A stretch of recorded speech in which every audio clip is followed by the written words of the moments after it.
esta primera parte. De momento empate a 0. Lo probaba ahora. Sino de meter. Sí, efectivamente. Es así. ¡Uy, qué buena era! Pues hablando ahora. Entretenida. Nos pegaremos un toque para que.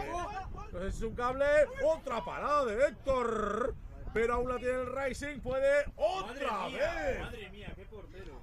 Ay, botando Charlie, qué buena. Para que le dé con el tacón. La acababa ahora Charlie.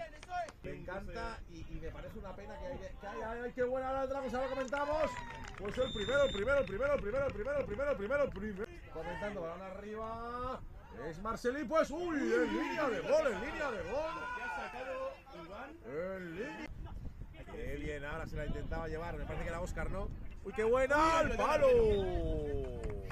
Barrera, Balón para Edgar. Edgar sin barrera. Pues casi Edgar abajo. Con nosotros lo animo perfectamente. Pues mira ahora qué bien. ¡Qué paradón de Marcelí! Venta en una interdistrito, por así decirlo, entre todos los campeones. Intercomarcal, ¿no? Sí, de alguna forma. La misma caracolosa que he puesto yo.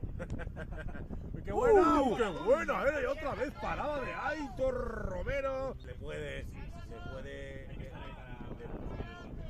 A la nueva figura catalana. Pensar gol. Cataluña. Que ya está. También lo decimos de suscríbete. ¡Qué buena! Gol. No puede entrar nadie en el área pequeña. Es Álvaro.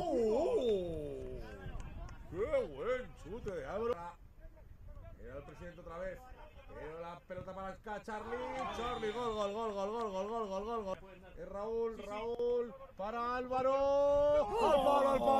Al palo, otra vez. Es Álvaro ahora con la derecha. Álvaro que la pega bien. Y paradón otra vez de Aitor Romero.